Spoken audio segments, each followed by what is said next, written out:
Hello everyone. I am Shaleen and basically a volunteer of Satyug Development Club, and I've been associated with this organization. So this is like the youth wing of a bigger umbrella known as Satyug Darshan Trust, and I've been associated with this organization since like my birth, and since then, lately I have been involved as a active member of this organization in various initiatives, and today we are here to discuss with you what we as an organization are doing and how we can loop you students in the different initiatives we do around the year. So this is not something that we do in specific months, but around the year we have many things that we do, and we would like to extend a warm welcome to all you students out there to become a part of such noble initiatives. And it's moreover more imperative in seeing the current situation that youth like you and us, we club in together and do something for the society, for the nation, so that at least we can make even if we are making a 1% change, that matters at present moment. So that's what we are focusing on. So moving forward, if we go to the next slide, first of all, it's important that all of you are keeping safe, your family taking good care of yourself, your health, your family and your surroundings. So that's very important, and I hope this all the precautionary measures are being taken seeing the current situation.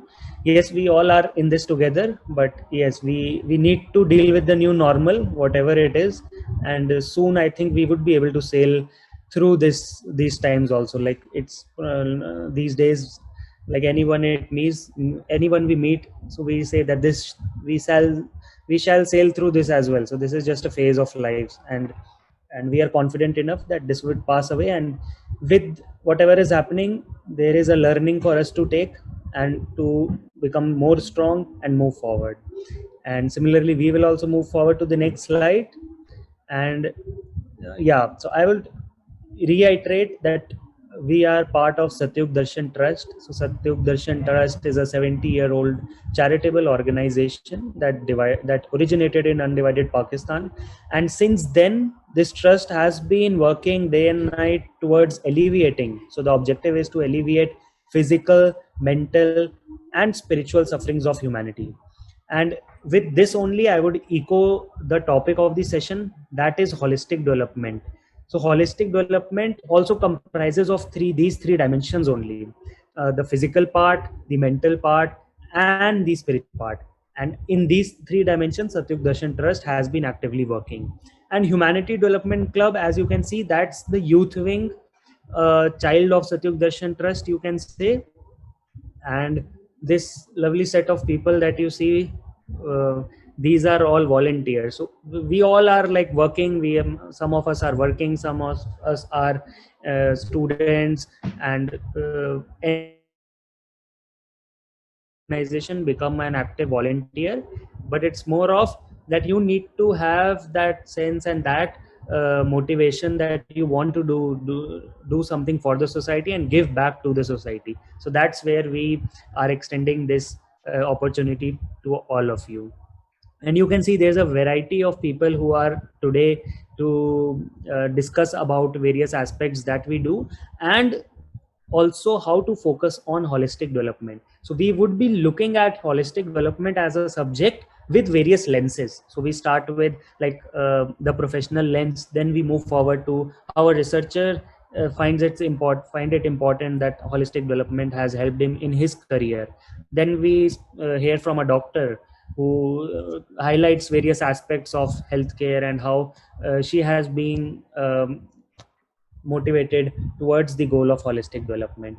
And then we hear from an architect, and lastly from a student. So we hear from a mixed variety of people with diversified backgrounds, and everyone finds that holistic development is the need of the hour and is like the utmost important thing that should be first like before doing anything in life. So that should be our goal. We should be focused with our goal, and then we should be going into the professional careers like you all would be going in your near foreseeable future. And if we go to the next slide, I have a very short polling activity with which I want to do with all of you. So I'll just launch a poll, and this is a very simple poll that you all need to fill in, and it says that how are you feeling today? So you might be feeling very good, you might be feeling okay, good, excited about this session, you might be upset as well, you might be sleepy, not slept, or there's a lot of burden around the classes. Upset, though I don't think so there should be any reason for all of you to be upset, but yeah, even if you are, then you have come to the right place, and together we all will transfer that mood from being upset to being very good. So that's the motive. And uh, moving forward to the next slide, if I go,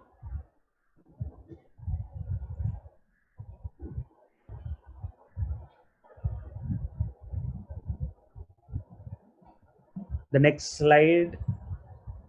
Yep. So now let's understand what brings us here. So this is very important that today we all have gathered here. We are sparing some time. We are dedicating our time and effort towards this engagement. And the issue, or you can say the motivation that brings us here, is highlighted here. You can see we all are, you all being students, you all being are associated with the education sector, and being associated with the education sector. So I believe that this is the right time when you should focus on holistic development. That would be um, helping you in grow multitude times in whatever you do. And I have highlighted certain points which I want to reiterate, which mention that what brings us here, like starting with education's etymology. So the word education, if we go back to the root, how this got derived. So education derived from a Latin word that means to educate, and to educate means to bring out what's within. So what's within us, so education is not something that comes from the external to the internal, but it's the reverse. The task with the teacher or the faculty is to bring out the inherent talent that lies dormant within any student. So that's how education should be looked at, and that's what's the purpose of education. And we are here to augment that effort only through how we highlight on how ethics and moral values, so these are, if these are the cornerstones of our character, then we would be able to grow in any field, in any area which we want. And this is what we would realize going forward in this session. Then we have this careers ahead. So if each one of you all might have thought of that, after doing my let's say graduation, my post graduation, I would be going into, I want to become a researcher, or I want to go into the IT sector, or I want to become an astronaut or a scientist. So just a very small poll I'll launch again, and this time I want all of you to be pretty active on the poll and share with me the results. What do you plan to pursue ahead as a career? So this is very important, because these are the careers that we dream of. We join our B schools, we join our graduation schools, or we spend lots and lots of amount of money in becoming something like this. Let's say an IT professional, banker, other dreams can also be highlighted here. And quickly I'll end this poll, I'll share the results. So we can see entrepreneur is the buzzword we can see here amongst the group which we have, and similarly there are other professions. But my point here would be that these are your careers, and these careers exist only if you have a very good cornerstone, you have a foundation, a base of ethics and moral values over which you can build upon the different stories, the different levels of becoming a banker, of becoming an IT professional. So first we need to become what we say a human being in true sense, or you can say a good human being. And then if we are a good human being, then that could be building on that, on the our innate qualities, our natural character. Building on that, we can become a very successful IT professional, a successful entrepreneur, and we can lead the society towards a better tomorrow. And like echoing the holistic development thing again here would be that holistic growth or holistic development focuses on three aspects. We highlighted those aspects, that would be the physical and the mental and the spiritual dimensions. And the mental is further like diversified or disintegrated into these two: social, emotional, and mind. So these are we won't dwell that deep into the holistic growth aspect, but yes, we would touch this on a very breadth level. Like we would cover the physical aspects, we would cover the mental aspects, and most importantly, how spiritually sound or how we can grow spiritually as well. Then going forward in this direction, now I would like to invite our next speaker, who is Mr. Shirish, and he's a researcher, to highlight how to embark our journey into these new areas like holistic development, how to embark that journey, what would be the first step that we should take care. Because if we take a solid first step, definitely we would be able to reach the end goal, that is becoming a holistically developed professional. So that is what we want to achieve. And over to you, Mr. Shirish. Hello, everyone. So, as Mr. Shaleen told, that the first step is the most important step. And we always try to find a balance between different aspects of our life. We have so many responsibilities. We have responsibilities towards our studies. We have responsibilities towards our relationships, towards our family, towards community. And somewhere in between, we struggle like where to start with. If we concentrate on one area, the other areas loses its sense. So I would like to say that the charity begins at home. Preeti, can you please move on to next slide, please? Yeah. So charity begins at home. Now, why I'm talking about this quote over here that's very famous, I'll explain you with an example. Suppose there is a heavy rainstorm and the water enters inside your room, in the room which you are living in, and obviously there is the water outside on the road, just outside your house. So there are two questions now come up. Number one, which of the following conditions or situation, the two pictures that you are looking into, is of more concern to you? The water inside your house or the water that is just outside on the road? So obviously for most of us, the major trouble is that we want to get rid of the water that is inside the house. Okay, so now the second question comes like, okay, I want to drain out the water from my house. I'm living alone in the house. So who will be taking responsibility to drain out this water from my room? So no one would come for the help. I can ask for some friend, but I don't think I'm living alone over here. So I have to take on the responsibility myself, and I have to ensure that this water gets drained out completely. So similarly, like this, like the water is unwanted in our house, sometimes many adverse conditions come in, very many situations come in life that we are not expecting. And many things gather inside us, many things like, accumulate inside us. So we need to take out those things. We need to take out those unwanted things like water is in this house. And then we have to take the responsibility of self, that we will take care that the water is drained out. So Preeti, can you please move on to the next? So yeah, we have to take care of ourselves. We have to nourish ourselves. And then the responsibility always moves from self. This is the responsibility circle the psychologists usually talk about. The innermost ring is the self. And if you're taking care of self, and we can take better care and responsibility of a family or the near ones, the community which is just near to us. And then we can shift our focus to the world, to the other people. Okay, very good. So now we know that the first pointer we got, that we have to take the responsibility ourselves. Next, please. Okay, now we are living in a world which is full of negativity and uncertainties. Although how much careful we are, we fall ill, we sometimes fall down. and then we have to somehow recover with help of a medical profession. So let's try to understand what steps we go through. The first step is, okay, we are experiencing some physical pain. We approach a doctor. A doctor is a medical profession. He's a very knowledgeable person about the profession. And then the doctor's duty is to examine, and then he may conduct some tests, some scans, so that he may diagnose the problem very properly. So this step of diagnosis is very important. The role of doctor is that he should be knowledgeable. We only approach a doctor, the one who we trust, and we trust that the diagnosis, whatever he is doing, is fine. And when the diagnosis is correct, then the right path of the treatment, the medicines to be followed, the conditions to be followed, precautions to be followed can be carried out. So this is the process we follow when we fall down or we fall ill in this outer world.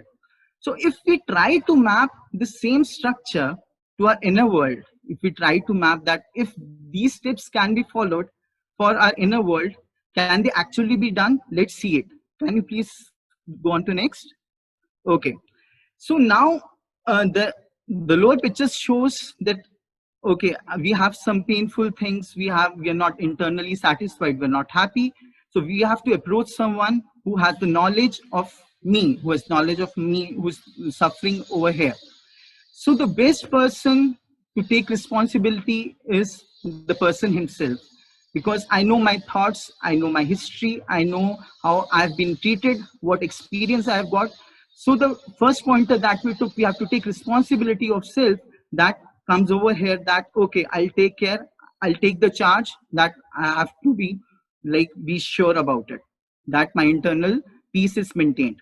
The next step is of I have to search out the possibilities. What are the problems? What are the things that are troubling me? What is the issues that have caused this internal turmoil?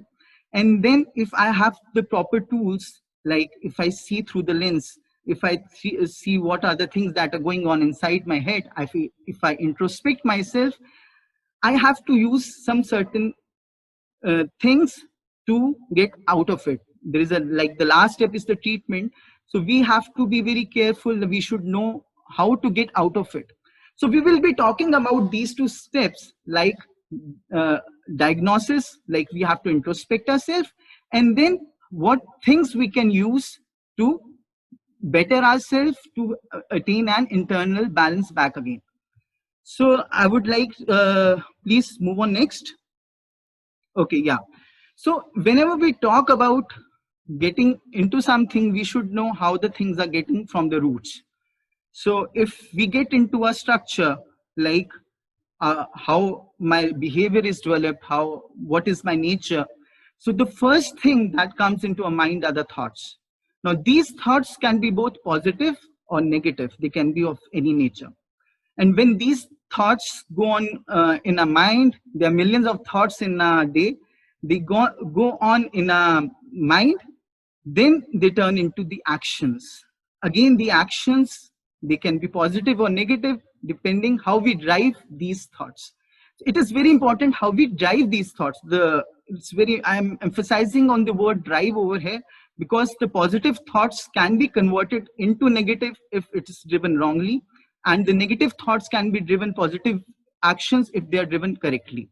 And then obviously our actions reflect our behavior, how we deal with people in society, how we are overall as a citizen, and it develops the overall character. So now I will focus on the first step, which is the fundamental thing, that what are the entities inside us that drive the thoughts into action. So can we move on to the next slide, please? Okay. So here we have bundle of thoughts going on, one jumping from here, one jumping from there, and then we are confused what to do. So, but we should know what are the things that are controlling our thoughts, where they're coming from, and how they are controlling into the action. So basically there are 4 entities inside. We control the thoughts into the action. Can you please move next? I want to see those entities. Yeah, very nice. So the first thing that controls our thoughts into action is a mind. A mind is of a very wandering nature. It keeps on roaming from one place to the other. It keeps on jumping from situation to this another situation, from place to place, and it doesn't have a control to the self. So it's like a horse running with the eyes blindfolded and doesn't know where it has to go. The other thing which drives our thoughts along with our mind can be our ego. So suppose a positive thought comes in your mind to help someone. But if you have an ego of like, you have an hesitation, if I help that person, if I help that person, maybe I feel degraded or it's against my pride. So the ego jumps in and it stops you from performing your, converting your good thought into an action which could have been helpful for someone. The third entity that most of us go into is memories. We have we have we are sticking to the past, where there are many things that we are sticking to, many experiences in the past. So whatever we respond right now, we have fears, we have guilts that we have accumulated, we have stick to our inner self. So whatever we are responding, we are, that is behavior is coming out of them. So these three entities are something like which are controlling somewhere and which are stopping us. We don't know where the control is. But the most important, we are lucky enough that humans have a wisdom. They can decide what is good and what is bad for us. And when we focus on this entity, this thing can take control over mind. It can control over me ego, and everything we can think in a wise way. We can stop thinking about the past. Our memories can stop disturbing us. So it is like that intellect has to be on the top, and then these three entities they are the workers. They are working under our wisdom, and then we have a balance between our internal thing. So this is something like our internal structure is like. Now we also have emotions, we have feelings, we have mental health associated with it. So to talk more about that, I would invite Dr. Divya, because she's a doctor. She would be better one to tell you about how the physical and mental health can be related to our inner feelings and emotions. So I would like that Dr. Divya takes the charge from here, and please go on with the session. Thank you very much, everyone. Thank you so much. Good evening, everyone. So I would like to start with the poll to know what your take is on positive and negative thinking. Can we please conduct the poll?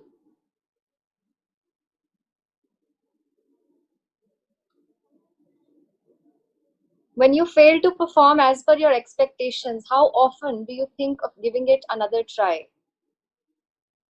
I would like to have an honest response from all of you. Do you rarely think of trying again, sometimes, often, or very often, or you're always trying again?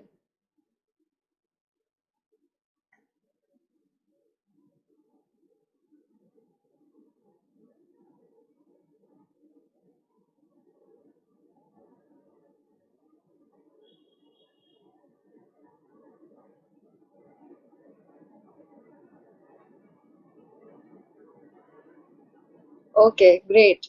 So as we can see that, some of us do believe that more often than not, it's our negative thoughts that hold us back, that bring us down and inhibit our performance. So first of all, we need to know, why do negative thoughts arise? So the most important thing here to know is that our heart and brain should always remain in a balanced state. But if this balance is disturbed, that is what leads to creation of negative thoughts in our mind. If the heart takes over, then our thinking process is more emotional. And if our brain takes over, then our thinking process becomes more egoistic. And I believe that most of us, will fit in either an emotional or egoistic category. But equanimous is something that we should be aiming for. So it is the imbalance between heart and brain that leads to generation of negative thoughts. Now, continuing with the question, like, when you have expectations from something, be it with respect to a project or a task that you are undertaking, or just in general, with respect to an interpersonal relationship that you have. So when the reality does not meet the expectations, Can we please have the next slide? When the reality does not meet the expectations, that is when negative thoughts start arising in our mind. And this negativity in our head, then creates doubts and worries. And this leads to unpleasant feelings like guilt and fear of trying again. And this is like a vicious circle we usually get caught up in, where our mind is so overcrowded with negativity with respect to anything that we are doing, that our head is so filled with stress and anxiety about everything, and whatever we do, the performance then is not up to the mark. And this becomes a vicious circle, because the negativity in our head, when it came into our actions, it did not give a performance that was up to the mark, and that further demotivated us. And this becomes all the more relevant in the current scenario of the COVID pandemic, where the pandemic has brought along with it not just apprehension and fear, but also if you see clinically, the patients presenting to us, to the healthcare sector, with anxiety and issues of depression have increased manifold. So it becomes very important to understand how this negativity in our mind adversely affects not just our mental health, but also our physical health. When our head is so overcrowded with thoughts, then definitely it is going to decrease our self confidence. And it is practically and scientifically known that stress and negativity in the head leads to production of immunosuppressants in the body, which means that your immunity will be suppressed and you will be more prone to developing physical disorders. And not just that, once you're not mentally and physically fit, how do you expect to have healthy social relationships? So if all these three things, your physical, mental, social health, are not correct, and your emotional health is also not fine, then definitely you will feel that burden on your head all the time, and your performance will never be up to the mark.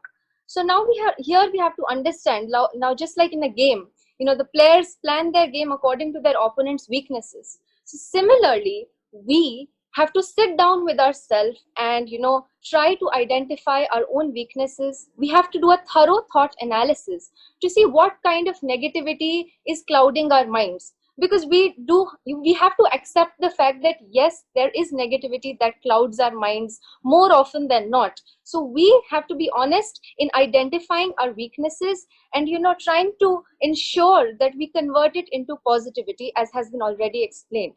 So just listing what the benefits of positive thinking would be, if you're able to do this conversion of negativity into positivity, it is going to instill in you a sense of self confidence and a sense of self respect. And once you have self confidence, self respect, whatever you are doing, whatever interpersonal relationships with people you have, they're all going to be healthy. And once your mind is full of positivity, and it releases happiness hormone, as we call it, serotonin in our medical language. The happiness hormone increases in our body because of this positivity in the head. And once there is happiness hormone in your body, your mind remains in a calm state at all times. So here I would like to introduce you to a new term called equanimity. So equanimity is the inherent power of your mind to remain in a balanced state under all circumstances. And it is inherent within you. So all you have to do is discover this ability that is within you to maintain that balance. Now, in the beginning, as I explained, if you're able to maintain this balance between your heart and your brain, then the negativity in the first place will not arise, right? So your main goal should be to practice equanimity and to discover this inherent property that you have within, so that negativity does not arise in the first place. Secondly, if the negativity arises, you have to use your intellect, your wisdom, and exert a very strict self-control to convert this negativity into positivity. So now once your mind is stable because you've converted the negativity into positivity, or you've stopped the negativity from arising, then your mind, once it becomes stable, it becomes happy. So you become satisfied not just with yourself, but also with all other people around you, your environment. Everything becomes positive. And once everything is positive, then the three health that we talked about, your physical, mental, and spiritual health, it will have a positive effect on that as well. So now, how equanimity leads to happiness, and how this happiness from inside helps you enhance your professional abilities. To talk more about this, I would like to invite our next speaker, Ms. Tripta. Over to you. Thank you, Dr. Divya. Good evening, everyone. As Dr. Divya has explained us that how equanimity can help us in being calm state of mind, like it's a balanced temperament at all times, and we will remain free from any deformity. So once we become proficient in practicing equanimity and have a healthy body and mind, we will put our best efforts in whatever we will do, but still remain contented with whatever outcomes are there. So one's remain in a happy and joyful state and always treats every adversity as boon in disguise. So whatever circumstances we face or whatever result we face out of our hard work, we don't feel sad. We just work on the negative points or maybe in a drawbacks, what was left over. So we work on that. We don't just weep on it. And this basic virtue of contentment is the key to happiness. So here I'll give the example of ocean. So everyone is aware of how ocean behaves. So ocean is calm from inside, from deep inside. But on surface there are waves. So if we dive deep inside us, our life will be bliss with eternal happiness. So it's just a small thing we need to do. We just have to look into ourselves on everyday basis. So we'll just introduce ourselves with the outer world, and that will be really beautiful. So once we develop this quality of being happy, and once there are balance between mental, emotional and physical health, then this aspect will be very useful of being creative. So whenever we are happy, we have a new thoughts, we experiment things, so that turns out to be a we as a creator. So transforming positive thoughts creatively to do what makes you happy, so we identify our inner quality. So what will happen after this? We can start focusing on ourselves, our inner self. We start discovering ourselves, and with the positive thoughts we explore that what profession or field make us more creative, and similar for own welfare and the society also. So whatever we will adopt, we'll definitely do our 100% to make it more to a next level, so that society also takes the benefits of it. So now there's a question to everyone, how you are going to do it. All right, so everybody has the hobby of doing something. So I'll just like to add a poll here.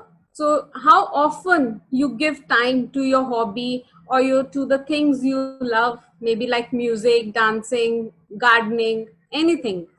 So how often you give time? So one question is what are your hobbies and how much time you give them. So we can see your results, and this is how you can even analyze yourself. And I'm sure out of the audience there might be people who have now getting started with the new hobbies too.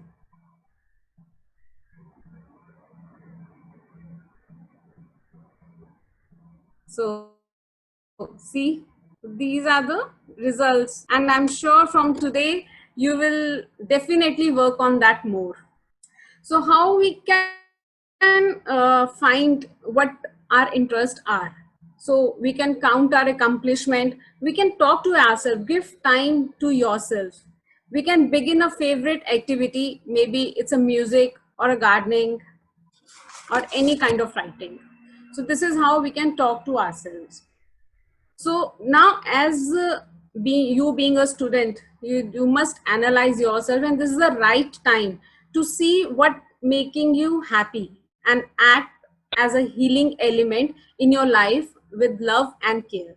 So self-love is really, really important. Self-love is about loving ourselves, and with this we will have a confidence.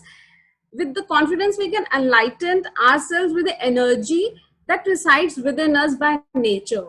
It is a really tremendous experience when we feel that energy in us.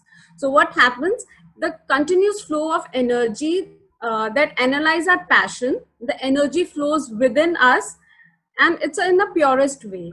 So when maintain a relationship with our inner selves, we will be aligned from inside to outside.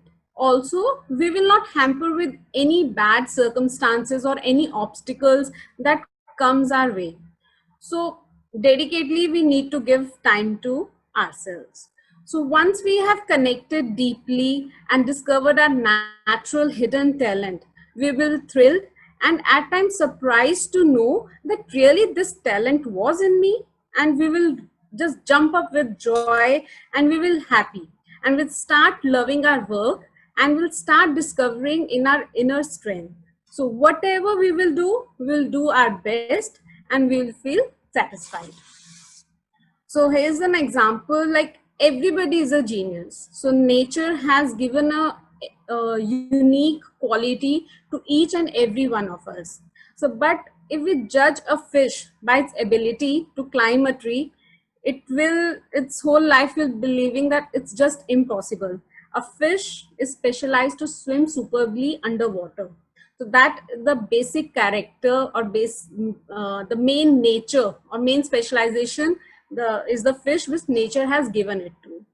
So we all have definitely one that quality which we need to explore. It's very, very, very important. So once we have explored our new passion or new interest, so sometimes it happens that you are into engineering for 10 years, maybe due to family insisted or whatsoever be. But after 10 years, you realize that, yes, this is something else which I'm missing in my life. All right. And once there will be a thought that how can I leave my 10 years experience and start a new thing?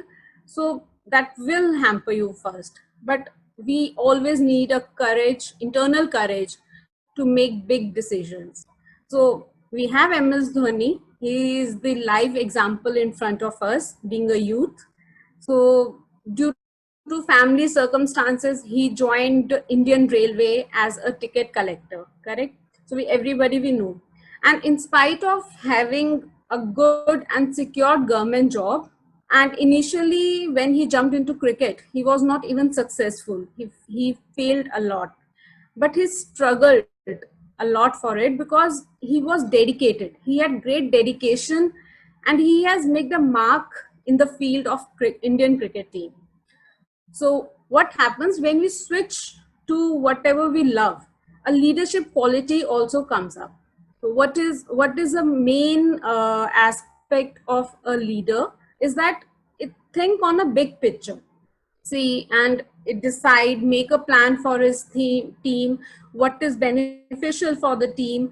Never, and main thing is he never afraid to fail and never afraid to try a new thing. And this also enhances the quality of a leader, so which is we. So, and a leader is also find a new ways, innovative ways to make the organization progress. So now that we have logically understand how to transform by understanding the adoption of positive thoughts and carry the quality of equanimity, what we understand. So let's list it down. So we understand to love ourselves, correct? So if we'll get an introduction to ourselves, we'll start loving, okay, this quality I have. Then the main thing, when we'll be happy, we'll be free from any kind of hindrance we have. So we'll judge every situation wisdomly. So we'll give a thought process on every situation. Then we are happy, we are contented. So what will happen to a person? He will never ever face anxiety, expectations and concern, and he never complained of anything ever to anyone. So whatever he have, he will feel happy. So what will happen if we uphold all these qualities and get into our life and get enlightened? We will be confident in what you do. Don't and we'll never hold ourselves back. So a happy and contented person who has an enjoyable and beautiful life, and it will be really, really beautiful life. So just imagine once. So you all are aware of meditation and yoga. I'm sure some might be practicing them also on everyday basis. But in this session, we are introducing a new dimension, that is introspection. So this is really, really helpful for every age group. You know, even when you are 50s also, you can still start with the new startup.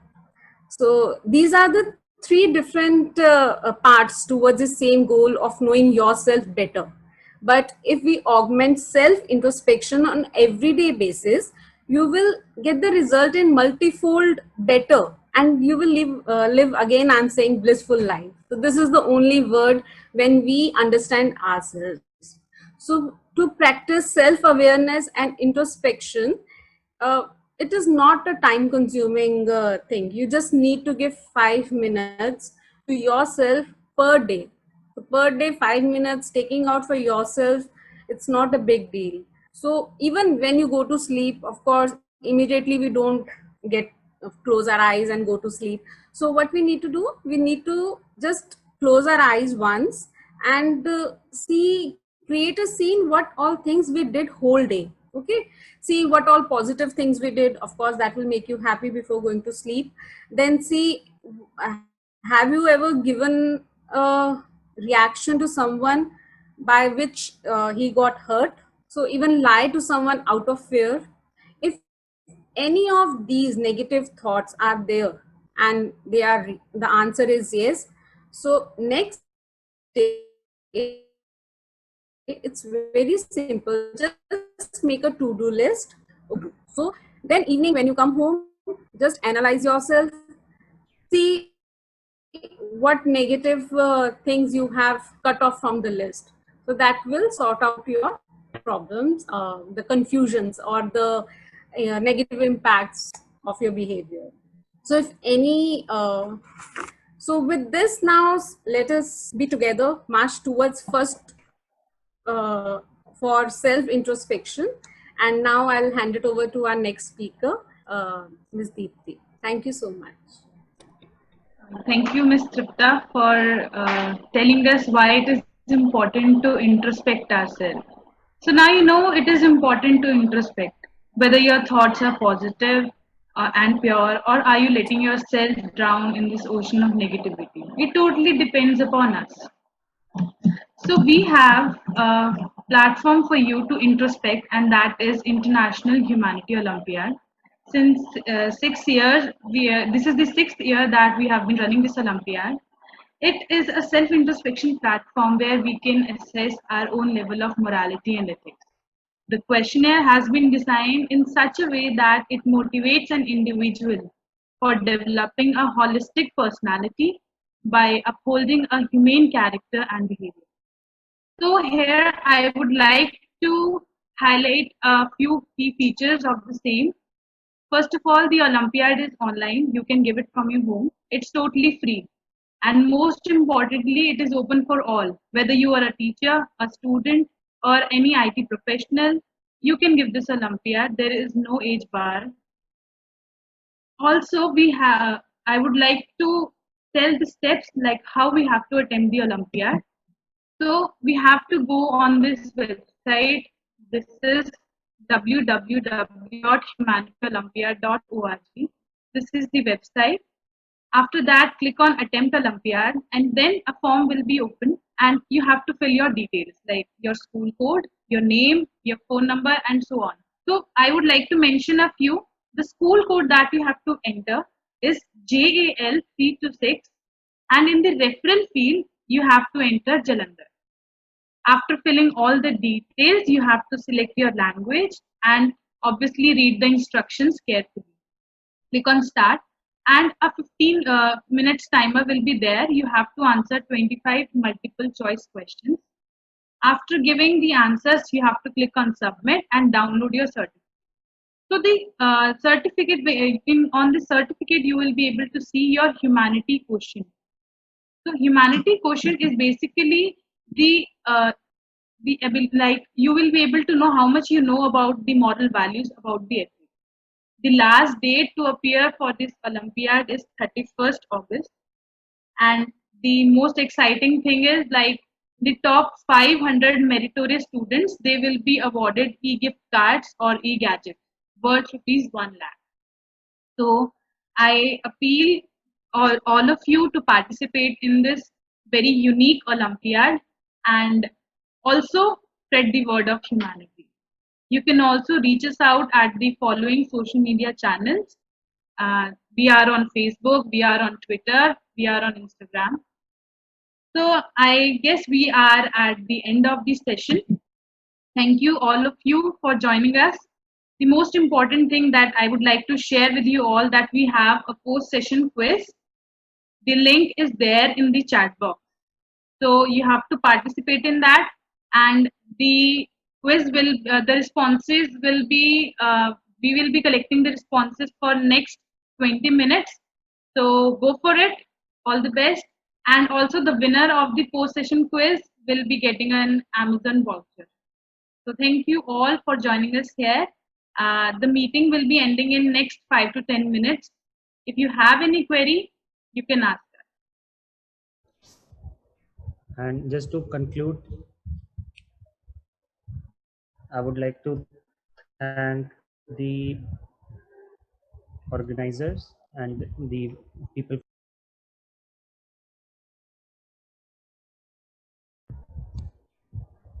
and moreover, just to stress on certain points, the Humanity Olympiad which you see, which was shown at the end.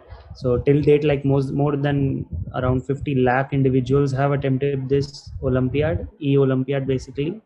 And as was asked in the chat as well, like how to attain the state of equanimity and bliss. So this is like the first step towards that journey, the end goal being equanimity and a blissful life. So for that, first you need to understand that where we all stand. So it is most important imperative for us to take the first step in the right direction, and then going forward, when you attempt the Olympiad, you would feel very good and see that there are many aspects that still remain uncovered about our own selves only. So through that we get to know a deeper insight how to dwell within ourselves. And this links back to where we started. When we get to know how to dwell within ourselves, we would be able to bring out rightly what is within us. So there is what we say a reservoir of immense energy that resides within us. It's just that we need to find the correct frequency to connect to that reservoir and educate ourselves in a way that we are able to make that latent dormant energy and bring it to the outer world. And we all as volunteers, we are trying to propagate whatever we have learned and we have experienced, and in those efforts only we try to share those findings with all our like fellows. And you all can as well share the findings after attempting the Olympiad with all your friends. And we have to, just to motivate you further, we have very exciting prizes for referrals, for even for attempting the Olympiad.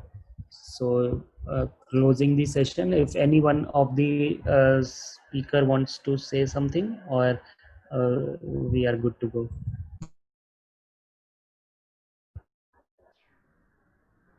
Okay, I would like to thank all the speakers, Shirish ji, Divya, Tripta and Preeti, for sparing out the time and definitely giving us that very, we can say, encompassing view of how professionally also these values. So being in the education, every student being part of the education thing, whenever we step ourselves into the professional world, whether it's in any field, in any profession, so yes, we all as a group feel that it is important that we first work on ourselves, on the humane part, and then work for the humanity as the end goal. So yeah, that that is the link that we as Humanity Development Club are there to bridge in. And every one of you like can be a part of this club as well. After attempting the Olympiad, you can see our Facebook page and see how responsive the audience, the students have been for this Olympiad, and you can as well share this